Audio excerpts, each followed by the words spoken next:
What is going on? Welcome back to the Podcast Domination Show, or welcome for the first time. If you're a new listener, make sure you listen to the very end, because this is going to be the best episode you could have ever started listening to, because we're going to talk the details of how to create a very successful show today with people who have been there and done that, people who have taken their show from zero to millions of downloads and millions of people being impacted by their message. And it's a really huge honor for me because I've watched these two continually grow and evolve in the short time I've been a podcaster compared to them into something that is amazing. So they've built their entire business through the podcast, and they're extremely passionate about their show. So today, Tony and Alisa DiLorenzo are going to share with us the nitty-gritty, the details, behind-the-scenes actions that they do on a weekly basis to create the show that they have, which is One Extraordinary Marriage.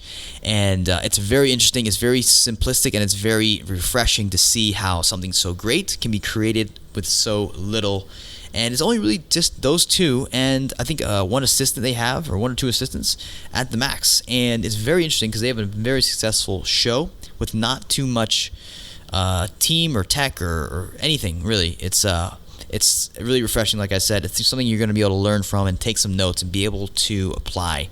You got to realize how simple this can be and how simple it should be, and the fact that you just don't have to get bogged down with all of the details or all of the super expensive or complex tech or systems that need to go in place. So I'm super excited to share their process with you, and my number one goal for this episode is to get you to take something away to apply to starting your podcast or improving your podcast and the way you produce content. So that's it. Be sure to just share the episode with one other person who wants to start a podcast that you feel this will be helpful for. That's your goal for today. Pass the buck along. Don't be lazy and not pass this on, or just skip through this episode or skip through this part because you're like, you're asking me to do something, Lewis. So I'm going to be quiet. I hope you enjoy. I hope you take notes. And like I said, share this with someone else who wants to start a podcast that you actually care for. Thanks. I'll see you later. Bye. Hey, welcome to the Podcast Domination Show, where we help you launch, grow, monetize, and dominate the podcasting space. This is a show where we believe that if you can get attention with your podcast, you can influence someone. And if you can influence someone, you can get them to take massive action. And if you can get someone to do that, you, my friend, can dominate. I'm Luis Diaz, your host and founder of Podcast Domination, and I'm your guide. Let's go.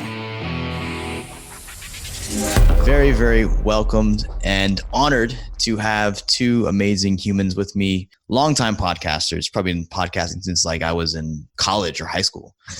So, right? 10 years now. But, 9.5. We have not reached the 10-year mark. Yeah, we haven't reached not your 10-year mark. Okay. Let's put it this way, man. We just recorded our 500th episode. Wow. Just for 5. Has it released yet? No, not as of this interview with you. No. Okay. Got it. All right.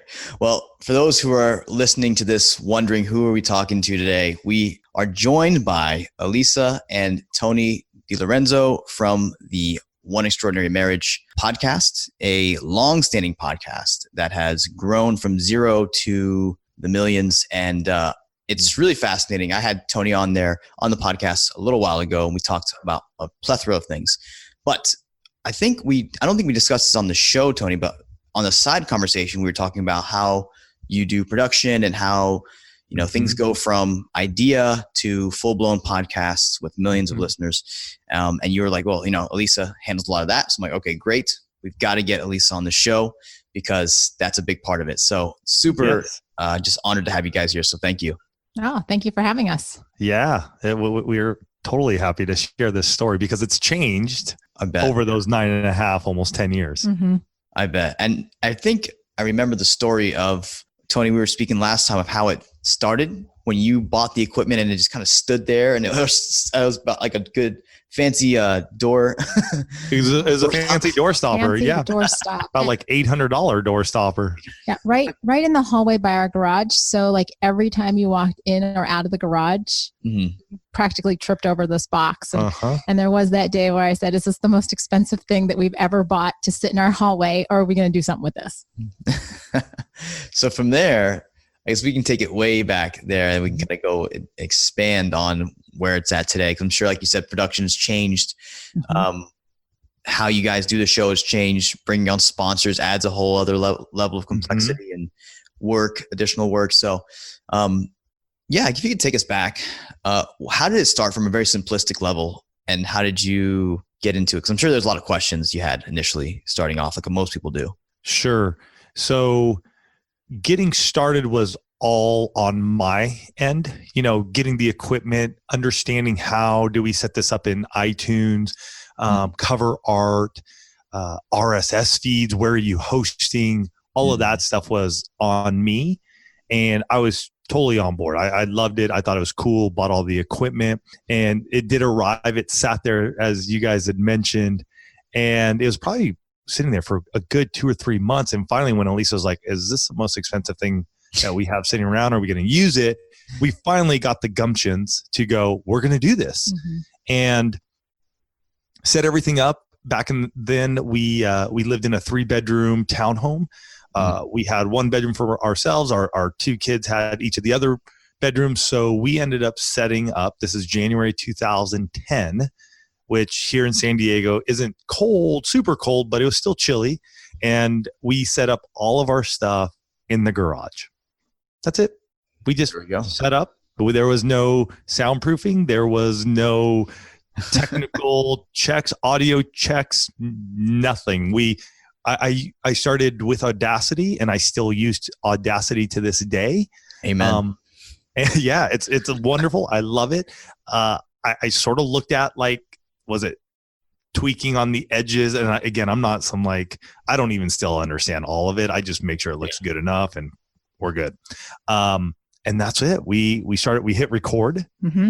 And how many times did we stop, though? I'm guessing, like, I would love to have, if I had known then what this was going to become, I would have loved to have, taken a recording of us trying to do our first show. Because I think I know I had it scripted probably word for word, because I'm thinking, well, that's what you do, right? You watch TV and they've got their scripts and whatnot. And so every time we made a mistake in the first, couple of sentences, we'd stop and start over again. And then the frustration starts. Yeah. Because to take you way back, I didn't even really want to do this. I was a reluctant podcaster. Tony had this idea, and then he bought this equipment.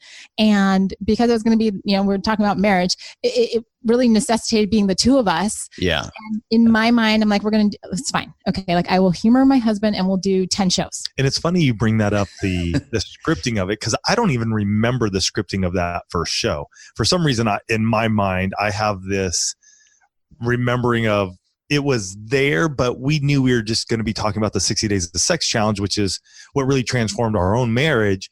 And we're going to just tell the story around it, and just do that. I don't remember the script actually being in front of us. Well, I do, because I went over it and over and over again. I'm like, oh my gosh, like, this is the stupidest idea. We're never going to get through this intro. How are we going to have a conversation? It was almost like an author reading their book. Oh, I just went through that. Oh my gosh. My Audible book. I was like, this is the worst idea ever. Like, I should have never chose to read my own book. It's tough. But it's fun. It's well worth it. But yeah, that's where it started. And then I think we did have some show notes. Well, it's interesting because as we've come up, you may remember it better than I do. Well, as we've come up on the 500th show, there's been a lot of looking back, right? As we've just been taking a look to see when certain things happen. And so we have almost the entire catalog of show notes. And on some of them, it's like 3 lines at the top of a sheet of paper. I'm like, and I look at those. I'm like, what was the point? Like, why even start a document for that? Because in the early days, it was just a conversation between Tony and I. We'd have a theme, something that had come up in conversation or something that, well, nobody was asking us because nobody knew what we were doing, but it would be emails coming in and be like, oh, that might be a good conversation, or we're struggling with this in our own marriage. That would be a good conversation. So those early shows, probably, I'm guessing somewhere around the first 100 or so, 150, were really just focused on conversations. We just got behind the mic, and however long it took us to talk about a topic, that's how long we took to talk about that topic. And that was mainly us coming up with, and I wouldn't even say coming up with, we were living our lives out through the microphone. Mm-hmm. And so if we had an argument that week, we'd talk about that argument. If we watched a movie that really touched us, we'd talk about that movie. And so those earlier years were more like, whatever's happening, let's just talk about it. And then I would say after that 100, 150 episodes, we started getting that traction. So people began to ask more questions. There began to be more of an influx of emails coming in addressing certain areas of marriage. Got it. And like Alisa said too, the time frame was just everywhere. Like we could go an hour, we could go 20 minutes, we could go 45, we could go 25. Right. It was whatever everywhere. the conversation was. Mm-hmm. Got it. And was it like weekly? It was a weekly show at first, right? Just one a week and then just nothing fancy. Nothing fancy. It's been one a week all the way up until the beginning of May 2019. And at that point in time is when we started looking at what our audience was asking for, in terms of, can you guys go deeper? Like, we have these topical shows, but we want to dig deeper into that. And we started looking at, okay, how do we do this? Yeah. And that's where the Thursday, so we release on Tuesdays. That's our more topical show. And then the Thursday release is our series-based shows. Mm-hmm. And that number in the series varies, but it's what we're talking about, a particular topic, and we'll go as deep as we need to go over a certain number of weeks. Mm-hmm. Got it.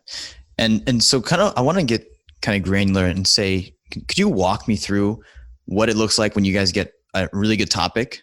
Like, does it go to scripting? Does it go to, is there anything before you especially you do, then recording, and then like what happens the days after to get it out to the masses? Okay. Sure. And you want me to start, because it usually comes from the idea phase, and then you can do sort of the content, and then I can go to the. Well, sure. But I actually want to hear you start with the idea phase, because I want to know what that looks like from your perspective. Okay. And I'd love to hear from your perspective too. So okay, we'll go ahead. be able to share on this way. So typically for me, when it comes to idea phase, especially on the topical side of things, I'm constantly scanning emails, DMs, messages, also just checking where we're at and hearing what's going on. And from there, something strikes me, or I'll be listening to another podcast, or I'll be talking to a husband, or we're talking to another couple, and something just strikes, and it's like almost like a bolt of lightning. It's like, that's it. Yeah. We need to talk about that. And so that's usually when I'll either call or text Alisa and be like, here's our next show.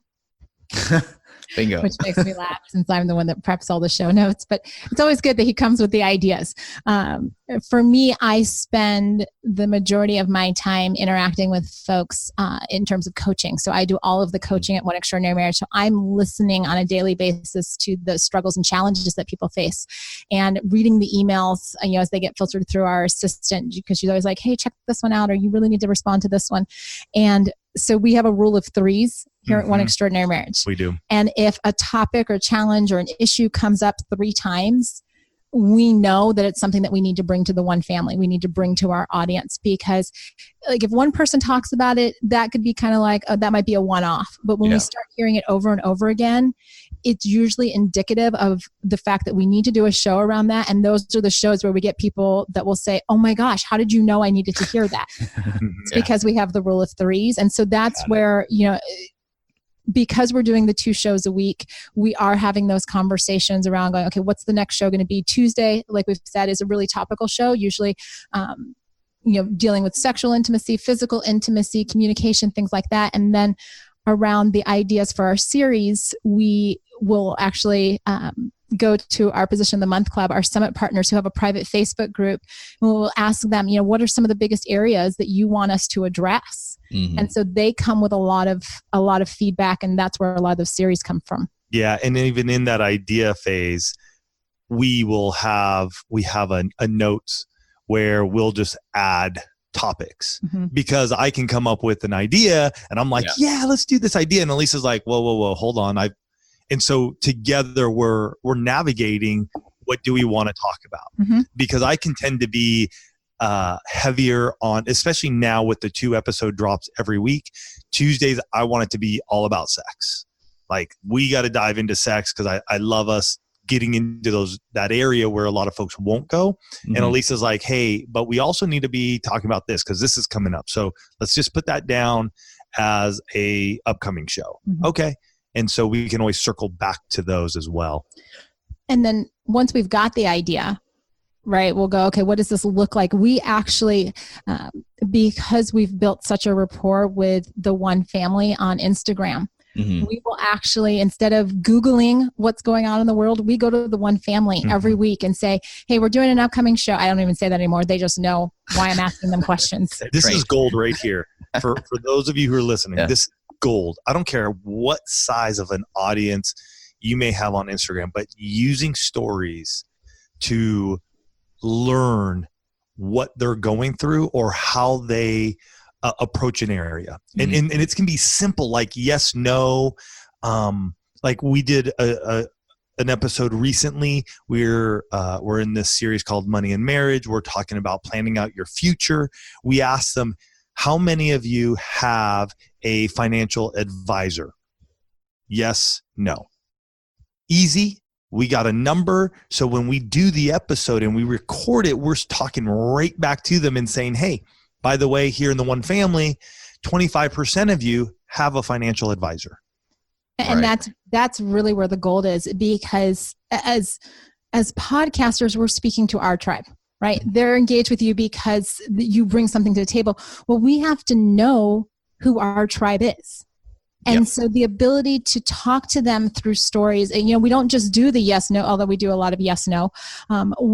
My favorite is the questions.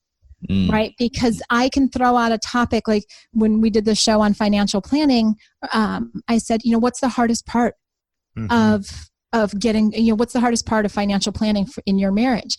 There were answers like getting started. There were answers like, I don't know what questions to ask. I don't know how much money it takes to start doing this. And so then we get to say, here are the solutions to those problems. And they're like, now it's not just I'm answering this question on an Instagram story, but Tony and Alisa are helping me find real practical action steps for my challenges. Or we're able, like Tony said, to speak their language, because I literally, 24 hours, the questions are up. Yep. Then in the next 24 hours, I'm literally mining that information so that whatever we put together in those show notes, as I then take that the content, the data, and that's what creates our show notes. That's what tells me what the problems are. That's what tells me what they want to learn about as a solution. And so when we craft our show, and our show does have a formula to it, right? Then I'm using what they say as part of that formula. That's very interesting. Super interesting. So you basically do the show notes in a sense before the show is even created, because you have that data ready to use. Okay, so see, this is that makes sense. Interesting you bring this up. Yes, so we call show notes is an internal term for the notes that Alisa and I are using. Oh, okay. So this is not what goes out on the website.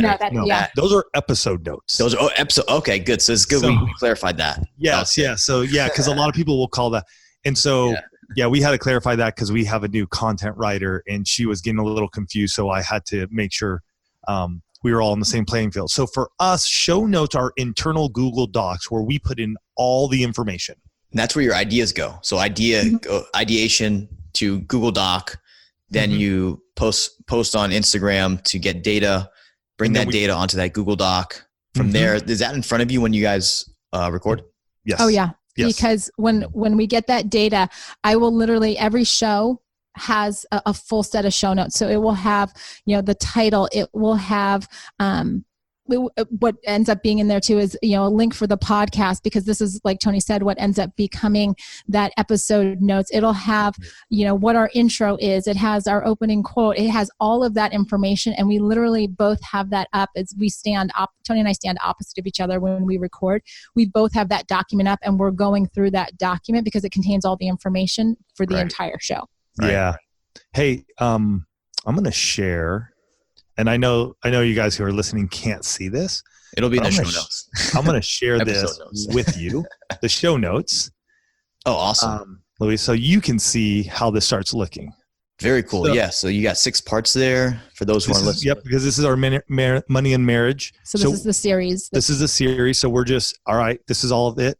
I'll put the podcast link right up in here because our content writer is going to listen before she writes the actual episode notes. Right. The post link is right here, like the actual podcast post link is here. So that way I know where it is, because when we go into post-production, I want to be able to find it. We're on Libsyn, by the way. So if any of you want Libsyn, go that route. It's awesome. This is where our content writer will write her episode post notes, and then we go into it. So this is just our opening, and then that's our hug. We'll go over all this, but now all of a sudden, here we go. What's the issue?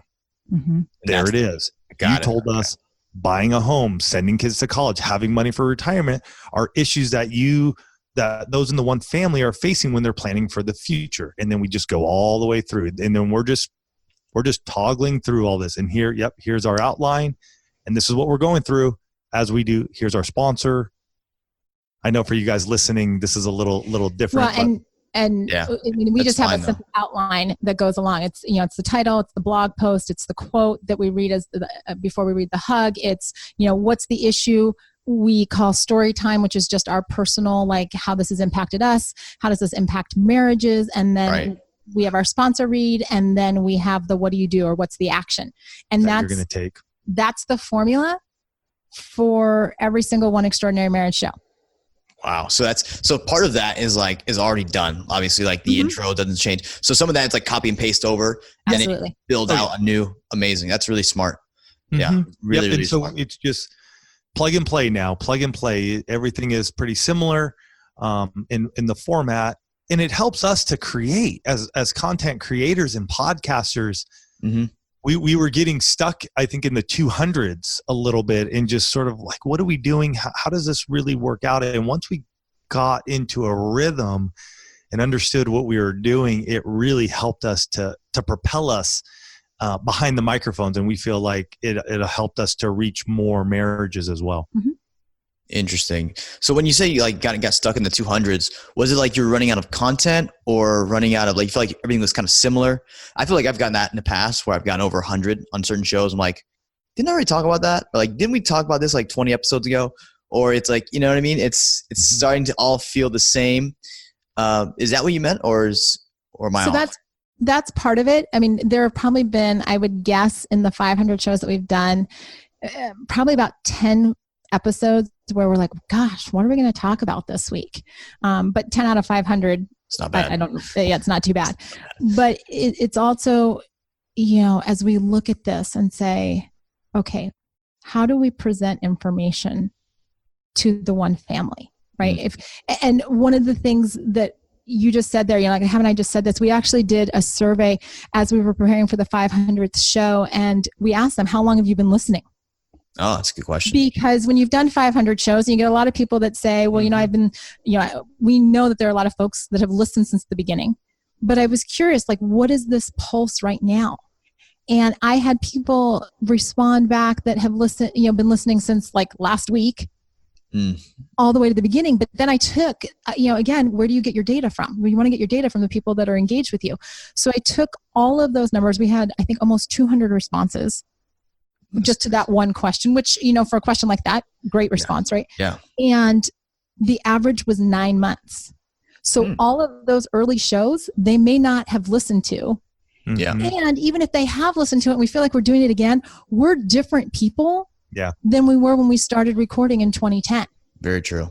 So our take on, oral sex, our take on, dealing with kids, well, our kids were, 9.5 years younger. Yeah. Right? We weren't dealing with teenagers when we first started the show. Yeah. You know, Kids driving.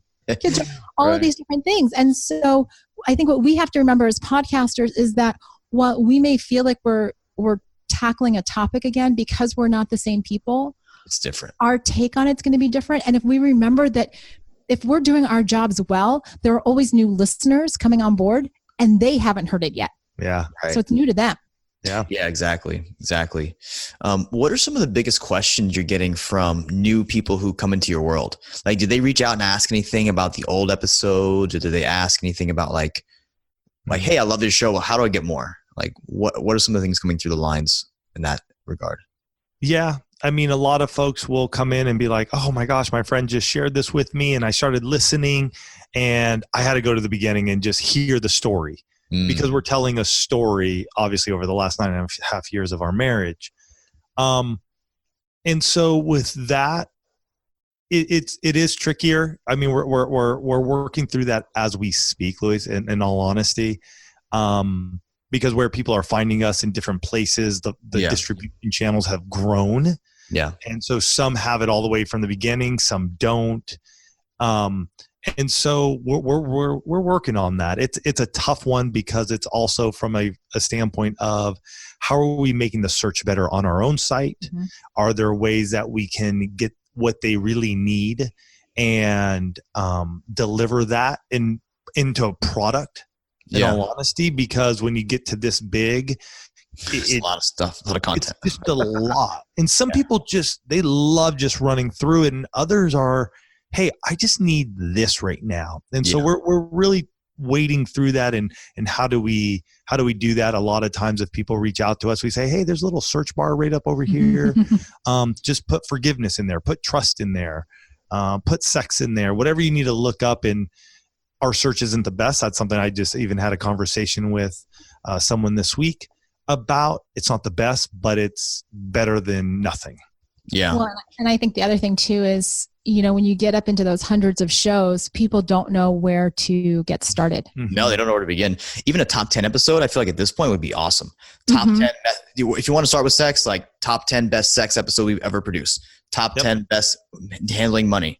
I think that would be, at your stage, because it's such a great dive in point for people. It's almost like an appetizer.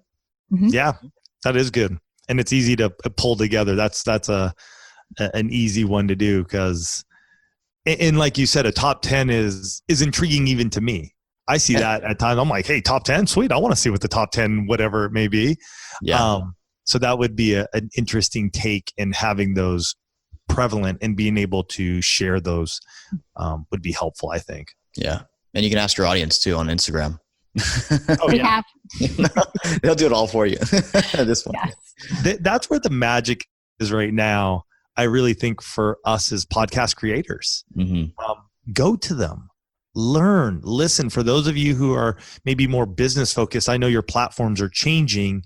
So you constantly have new questions being asked of you. I mean, really, and you have to stay on top of it. For us, we're a lifestyle brand. So if you're a lifestyle brand, you can talk about different things that are happening in your life, and people are still going to go back and listen because they want to hear it. So it never grows old.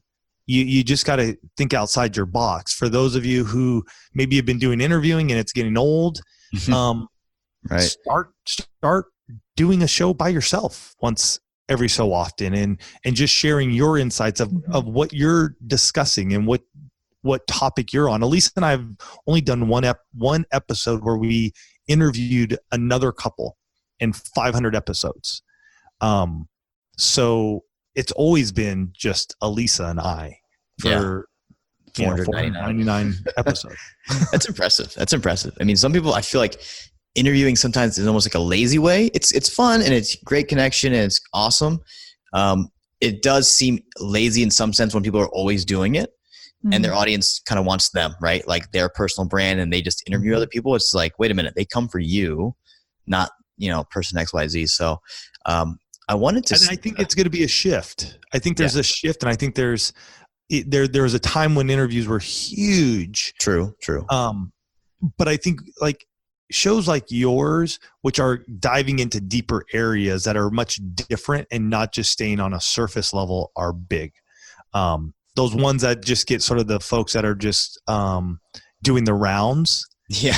on the podcast circuit. Oh yeah. I think those are the ones that are going to really miss out on an opportunity, because really it's the same person. I can hear them on 5 different other podcasts. The same interview, different name. Right. So why would I come to you? What makes you different? And so as you begin to set up maybe your back end and you're looking at your show notes of what you're talking about, I think people could go, this is what I believe in. Here are the 5 pillars of what I believe in. There are 5 episodes right there. Boom, boom, boom. And just speak to it from truth. Like, put your story times in there. Put how you were transformed by XYZ, and then give your audience the ability to either work with you or walk in a similar path just right behind you. True. By giving them some action steps at the end of the show. Mm-hmm. Yeah, very good point. Alisa, I wanted to ask you, after the podcast episode, let's say after you guys record, right? Mm-hmm. What is the next thing in line for you? What is the rest of your job looks like? I feel like Tony's is done from there pretty much. Oh no? Okay. Actually, it's the opposite. It's the opposite. Oh, it's the opposite. Okay, so switches. Yeah, so once recording's done, I pretty Lisa's much like, I'm done. wash my hands and I'm like, next show. I'm already already thinking about the next show. Because then it's all the technical side, right? It's all getting, the only other thing I do after that is, once our content writer has the episode notes done, we're just reviewing those for, make sure everything jives up with what we said. That's the only other thing that I do. But then it really does shift to Tony as far as all the post-production, getting, the links and getting in all honesty, I don't even know what he does. I just know that he makes me sound amazing. And, 500 shows later, it's still working. Yeah. Right. So, so once it's done, then it is on my shoulders. And so we don't have an editor, or it doesn't even go to production. I mean, I just use, again, Audacity. Yeah. I cut the front because we do a live read. I believe that's another place where folks need to shift and stop doing these intros that you're buying off of Fiverr or some dude doing your intro. Do your own intro. Be you. We did it on our last interview together, Luis, when I read off our intro. It sounds professional as hell. Like, I would have thought it was someone from Fiverr, but it's amazing because like it's so like ingrained in you. Yeah. Like just know like that. I was like, wow. Yeah. When we've done some posts of that on IG story, folks are seriously floored. They're like, "Oh, we thought that was just dropped in." They're like, "Tony actually reads that every week," and I'm like, "Yeah." So for those of you who are wondering, when we haven't said this yet, go listen to our show, the One Extraordinary Marriage Show. You can't miss it, and you'll hear the rhythm of the actual show when we talk about the intro, the quote, the hug, the body, the story, sponsor read, and then the action piece. That's basically what we do. So once that's all done, I grab it, Audacity, normalize. We're good. I'm done. I'm taking care of everything, getting it up onto Libsyn. We then have that media file. I make sure that goes onto our show notes, our Google document. Yeah. And then from there, I highlight everything, comment it. It goes right to our content writer, and it's in her hands now to write the episode notes. Got it. So she's listening to it, and then okay, cool. So she gets to listen, as well as she gets to see everything that has been written out, so she can take both of those together. She then sends that back to us within, it depends, 48 to 36 hours. Yeah. 48 to 72. 48 to 72, sorry. 48 to 72 hours. She's getting that back to us. Yeah. Alisa's reviewing it on my end. I still take care of all of what goes into the actual website. So I still make sure everything looks good there and get that all set up, schedule it, and we're done. One question. Do the kids have any part in this? No. No? The kids know their parents' podcast. What was that? I said the kids know that their parents' podcast. We have 2 teenagers who are 16 and 13. And so we've pretty much been doing this their entire lives. Yeah. Yeah. They were 7 and 4 when we started, and they know it happens. They know what they know we talk about sex. They know that people's marriages have been changed, but neither one of them wants to be any more involved than that. And given our topic, and what we tend to talk about, perfectly normal. Yeah, makes sense. If anything, it's just allowed us, because neither Tony nor I grew up in a family where sex or sexual intimacy was talked about growing up. And I would say the only benefit that not the only benefit, but probably the biggest benefit that our kids have had over the years is that we've just normalized this conversation around sexual intimacy. That's huge. And so what they know going into their teenage and young adult lives, I pray regularly for my daughter's future husband, because that girl knows so much that he's going to have to be a rock star to be able to keep up with her. Yeah. Because she just knows so much about communication and about expressing her feelings. I'm like, oh geez. But overall, like working in the business, right? I mean, sometimes they'll throw out some ideas which are actually pretty good, and it's fun. But overall, I mean, every once in a while that we can have something like we need to have a bunch of stuff packaged or something, and we'll do a piecework like, hey, we'll give you so much for each thing you fill, or things of that nature. Right. So that's interesting. Okay. I was just wondering, my parents own a family business. We have my parents own the restaurateur. So they own an Italian bakery. I was in the business for a long time. Went to school for it, loved it, tried to do the family business thing, did not work. So I understand completely how it is with them working with your parents, or it's like, no, I want to go a completely different direction. So yeah. And I grew up as a son of a plumber and a general contractor, and I worked with my dad, probably similar to you, Italian. He was like, hey man, it's the summer, you're working with me. Yeah. And I remember growing up myself, my dad's like, hey Tone, eventually you're going to take over the business. And I'm like, heck to the no, I'm not going to be a plumber.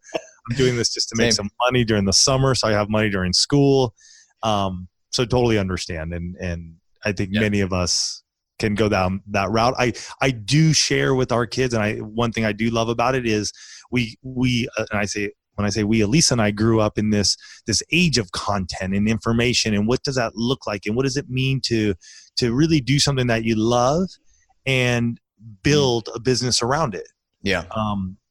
But talking to them also in the way of, it's taken time. In our line of work, talking about marriages, we had to build that relationship. It's one of our core values. We had to build relationship with the one family. And 9.5 years later, now we're beginning to really see the benefit of being just committed each and every week to doing something that would benefit our lives, more importantly, would benefit many others. Yeah, I agree. I think the level of consistency is what stands out to me in my mind, and is why it's big key. It's pillar to success. I wanted to recap things here for everyone who's enjoying this as much as I am, but also want to have a condensed version of all right, how do we create a professional show? Because you guys, obviously it wasn't like that at the beginning, but it's such an amazing iteration of what a show should be, instead of just just an intro, just an outro, and an interview, right? You guys have a lot of really different things in there that add a lot of value to the listener that I would say 96% of shows don't have, including mine. I'm constantly trying to mix things in, but I'm not the best at it, right? So I want to go really quickly through A to Z. Tony gets an idea. He texts you, Alisa. It goes from there to a Google Doc. That Google Doc has pre-formatted, in a sense, the intro, the sponsor reads. The hug is not. That's a more of an organic thing that you guys do on a weekly basis, right? Yeah, we pull that in from either a direct message or an email, or somebody calls in, or a text message, whatever that is. Okay. What else is on that document? We're gonna have it. I'm gonna have this video version as well. We'll probably just have that one piece. Okay. So for everyone who's interested, but what else is on that document, just out of curiosity? Yeah. So let's just go from the top, and then that way people know. Perfect. Yeah. So we have our intro. We do a quote that sort of brings together what the show's about, the episode's about. Got it. So contextual. Is it like a Bible verse always, or is it sometimes Bible verse? No, in fact, it's often not. It's probably more times than often. I don't think we've ever done a Bible verse. No? Okay. Yeah. Like this one on planning for the future. Planning is bringing the future into the present so that you can do something about it now. Got it. Okay. You know? Right. And then comes the hug. Alisa does do that piece, and she opens it up with, we start each show with a hug. And a hug, this is what a hug is. I was going to say, you seem like you're stumbling there. It's not his. That is not his part. No, he can do the intro. Yeah, so, I've heard you say that. Yeah, you do a good job of explaining it every single time because you understand like there's new listeners who like have listened to it, so that's really important. Right. So there's the hug, which, like Tony said, comes from an email or a direct message or wherever, and then we jump right into in our case, what's the issue? What's the problem? What's the challenge that couples are facing? And we're going to, tease that out, like pull that apart and say, what does this look like? And then what we've added probably in the last 6 months to a year is really making sure that in that opening section that we're bringing our own story. Into this. When you see our outline, it says story time, and that just means Tony and Alisa are going to share something from their 22 years married that pertains to this topic. And then we go into, And I just want to say for that piece, if you're in the business world, maybe it's leadership, maybe it's Facebook ads, whatever area you may be in, info product creation, that would be like your case study. Yeah. Got it. You personally worked with XYZ business or individual, and this is where this worked out. And it's just a case study. It doesn't need to be you're not going in depth, but you're just giving some, hey, this guy or these people know what they're talking about. When you go into story time, it's true stuff. It's like, I didn't know how to talk to a financial advisor. I was scared. I was frustrated. I didn't know if I had enough money. These are all the things that I felt, and I want people to know that if they're feeling that or they're in that place, they're not alone, because I've been there and we've seen the breakthrough. Then that middle section is really, that's where we'll bring in a lot of the statistics or the data from what the one family shared with us. And so, it's what's the issue, and then in our case, how does it impact marriages, right? And so we're talking about, here's the problem, here's what it looks like on a little bit more global. Right. Here are the challenges that brings to a marriage. And then that's coming out of that. And before we go into action, that's where we have our sponsor reads. Yeah. And because we have so many sponsors, even though that placement in the show is set, what the read's going to be does change from week to week because our sponsors are not always the same on back-to-back weeks. So we've got a separate Google document that just tracks all of our sponsors and all of their reads. We actually keep that in that document, how much we're getting paid per show and what that looks like, because that all on the very back end, 60, 90 days later, it goes into payment. And then coming out of the sponsor read, that's our action. We have a very strong belief that as podcasters, especially in our niche, we have a responsibility to equip those that are listening to us, not just to, sit back and consume, material for 30 minutes, right, but be empowered to go do something with it. It doesn't matter how big or how small that action item is. If somebody's giving us 30 minutes of their time, we want to make sure that we've given them something that they can now go do to create transformation in their own marriages. Yeah, exactly. Yeah. So that's the show in a nutshell. Yep. Bingo. I love that last part too, the call to action, because I think too many people just like assume they're going to go take action if they don't tell them, or if you don't, it's like, no, it doesn't work like that, unfortunately. And in many cases too, what's the one action they can take? Like we may spout off 2, 3, 4. Yeah. And yet we will say often, what's the one thing you can do this week? Just pick one. And right. Just start there and see what happens. If it means that you're going to go on a walk and talk to try to get that conversation started, or is it that you're going to just pick up a book that's all about financial planning, or you're going to reach out to some financial advisors and begin to talk or set up interviews with them. Just do one thing. You know what I mean? And so depending on the topic, we did one recently on adult sex toys. And so we just said, hey, here's our Amazon shop. Here's our top products that we've used and others in the one family have used. pick the one you want to try out. Go for it. Bingo. I love that because you make it so simple. You know, if you give 20 things and it's like, oh, well, where do I start? Right. You can always put those in the episode notes. Yeah. If you have more, yeah. You can always put those in your episode notes if you so choose, or you can put a number of them and then make sure to listen for more or whatever you want to do. We don't tend to add every single one of those questions unless it's a rarity that we'll do that. Sometimes we'll make sure to go, oh, you know what? We got a lot of questions you need to ask. We're going to just put on the episode notes, make sure to come on over here and pick them up. Boom. Got it. I would just say one more thing, you know, if you are a podcaster and you've been hesitant to put the action out there, remember that people have so much on their plates that if you can simplify, you know, whether we're talking about doing Facebook ads or we're talking about, you know, taking a leadership course or whatever that might be, or in our case, you know, scheduling date night, if you can make it simple for somebody to go take action, they're going to be that much more connected to you because you've made their life easier. Don't make it more complicated where they have to think through, okay, I just listened to this for 30 minutes. What am I supposed to do? And we've had to learn that. We've got to learn that. So you're going to learn. That's the biggest thing. Wherever you're at, just keep doing it. Keep moving forward. What I've said, Alisa and I honestly have failed forward for the last 9.5 years. And we still are failing in areas, and I don't say failing, but we stub our toe. We skin our knee and we get back up. Exactly. And there are some episodes that are just, we fall flat. We do. We're human. We mess up. We have a bad night of sleep. We may not be connecting like we need to be connecting. And we have shows that will just be like, ugh. Right. All right. And typically we won't re-record. I'll tell you that too, Luis. Yeah. I'm pretty much the same. I hate re-recording. I'm like, let's put it out there. I'll learn from it. I'll listen to it. And I'm like, I shouldn't have said that, or I could have went this way. I could, yeah. I like it. It's bad reps. But those bad reps are really important. Like in training, it's like you need to have the bad reps because if you don't have the bad reps, you're never going to get to the good reps because they're always afterwards.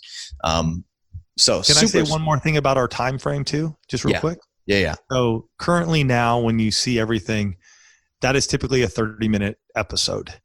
And I would say for a lot of folks, you could go shorter. And for some of you could go a little bit longer. I know like the bigger shows that are more entertainment go much longer, but you do need to make sure you understand who you are and what your audience is looking for. Yeah. Big point. So just understand that for our show, when we set everything up, we're looking at about 30 minutes for everything from start to finish. Very interesting. Because you know your audience, right? It's like, I guess before I ask my last question, I got one more thing to say. But if you asked your audience where they listen to, is it in the car? Is it the gym? Is that one of the questions that you've given? We haven't asked that recently. That's a good one. That is a good one. I might have to use that. That might show up on our stories here soon. Good. We do know that we go all those places because people have told us, I've listened to you while mowing my lawn. I listen to you while I'm, up with the baby at night. I listen to you on my commute. And that actually is where work. A lot of people at work. Yeah. It's amazing how many people listen to podcasts while they're working. I know. It's like, wait, are you supposed to be working? Yeah. Whenever somebody tells us they've been binge listened to us like their entire workday, I'm like, oh, who's paying you again? Yeah, exactly. But what we found years ago was that the average commute was about 30 minutes. Right. And so that's where that really influenced our decision to go to the 30-minute show. And now that we know that there are so many people that listen to us at time and a half, it's in that like 22-minute show, whatever that ends up being at time and a half. But, yes, exactly. Ask your audience. Yeah. Right. We know because we're dealing with married couples that they're not listening to it together. And we know that, they're listening to it in different places. And so for us, and even just from a recording standpoint, now that we've gotten into this rhythm, the 30 minutes works really well, just in terms of our energy levels and in terms of what a conversation between Tony and I looks like. And we were sticklers on that for a long time. I was a stickler on that, I should say, Luis. I was just like, it needs to be 30 minutes. And I think some of our episodes would be a little fluffy. Like we could have been done in 25, but I'd be like, oh, we got 5 more minutes. So, it's like, let's hang out here. Yeah, it's a little fluffy and we were just reiterating what we already said. Right. And so I've become a little less stringent on that piece personally, just going, hey, we end at 25, 26, we're good. If we go over to 32, 33, we're good because we had to bring that extra information. But if we don't, we just need to cut it and let's move on. For us, that's another place, just looking at our notes and how it's flowing. If we're a little shorter, it's okay. People are listening. I think they just want the realness. They want the punch. They don't want all the fluff. And so I heard some people are just like, that seemed like a little much. Agreed. Yeah. I think most shows could do with a good, decent amount of fat trimming. Mine included. I look at mine. I'm like, well, I could have cut like that whole 2 minutes out there. I'm just like, I don't want to sit there and do it though. For most, I don't want to get my editor to do it either. Before I ask the last question, where can people find out more about the One Extraordinary Marriage podcast? Obviously on iTunes, Spotify, wherever you listen to podcasts, but is there anywhere else? You mentioned the Instagram. Where are the best places to connect with you both? Come on over to oneextraordinarymarriage.com. Come on over. You'll see everything we have going on there. As Luis already said, wherever you listen, put in One Extraordinary Marriage Show. You're going to find it. And if you don't, let me know, and I'll make sure we get in there. Yeah, exactly. Make sure. Yeah, we'll take care of that. I would highly doubt it since we're in like Spotify, iHeart, Pandora, many others. But those are the best places. Instagram, if you want to just connect with us there, that's by far our favorite platform to connect with those in the one family, and that's at One Extraordinary Marriage. Awesome. Last question is, where is both your heads focused for the next 6 months when it comes to the podcast? Like, what are any big things going on? Any big initiatives? Just curious. Want to see where we can help, or just get an idea of like where people who have been in this business for 9.5 years. What are you thinking about? Because it's different from someone who started. Brought it up. You brought it up early. It's being able to get the information that folks are looking for in a timely manner, be it through search or through product, so that way they can have the breakthrough and transformation in their marriage. That's the biggest thing, really. How are we able to distribute what we have, not through distribution channels like what we talked about, but how are we able to do that on our own site via the social media platforms that we have grown, and even through like our email list and things of that nature, so that somebody who's like, I just want to know about romance because I just need to know more about date nighting and how do I initiate. Those two are very different than like, I want oral sex or we want to use an adult toy. And so being able to help people find those so that they can really consume that and then take action in their own marriage. Interesting. And so that would be his answer. And yes. when you have two of us, you always get two. Yes, that's me. That's where my mind is. Half the equation. That is half of the equation, because I look at specifically what are those series that we're building out that people need to go deeper in. And so what are we hearing from the one family that maybe we've scratched the surface of in the past? And if we did a 5-week series, or if we did a 4-week series, or 7-week series, would really speak to what their needs. This happened when we did our first series. We did our very first series when we started. That was around our marriage vows. And we spent a number of weeks, 5 weeks, pulling apart various lines in the traditional marriage vows. And what came out of that were emails from people who, as they were getting married, used that show to write their wedding vows. We heard from a number of people that decided to renew their vows after listening to that show. And how can we dig deeper for folks so that their marriages are going to have accelerated transformation? Interesting. Two very good answers, very good perspectives. Two very different answers. Yeah, very different. And thus lies the business challenges that Alisa and I have on a daily basis on top of running our podcast. Being married folks, we've known each other 25 years, about to celebrate our 23rd wedding anniversary, and reaching people. So we deal with this daily, and there are definitely days when we're like, enough of you, enough of us, enough of this. Like, we just need to go for a walk on the beach and just say whatever. Yeah. Awesome. Well, guys, thank you so much for coming on. It's been awesome. Every time I hang out with Tony and you, Lisa, as like both of you, it's just like I learn a ton. When I listen to your shows, I just learn more. It's really awesome. So really grateful. for the time. We're honored and blessed, man. Truly to be on here and to really impact your community and you, man. So thank you so much. And any way we can help, we're here. We love it. We love sharing. And having been around as long as we have, I think we need to hear the real stuff that's happening. And anybody out there can make it happen. It's just, are you going to stay consistent? Are you going to stay committed? And do you have that drive to just keep going? And hey, can I say one last thing too? Go ahead. Not always going to be passionate. You may not always be happy. You may not always have the joy. And yet, if you have a big purpose, if you have a big why, if you have core values that just ground you to what you're doing, you're going to have success. It may not come in the time that you think it is, because I thought we would be successful like 8.5 years ago. But I truly believe when you stick to it, great things are going to come. You just got to work through those and stick with people like Luis, who's willing to shepherd you forward and bring you to a place where you can go, finally, here's that next breakthrough. But every breakthrough comes another one. And so you keep growing, you keep leveling up.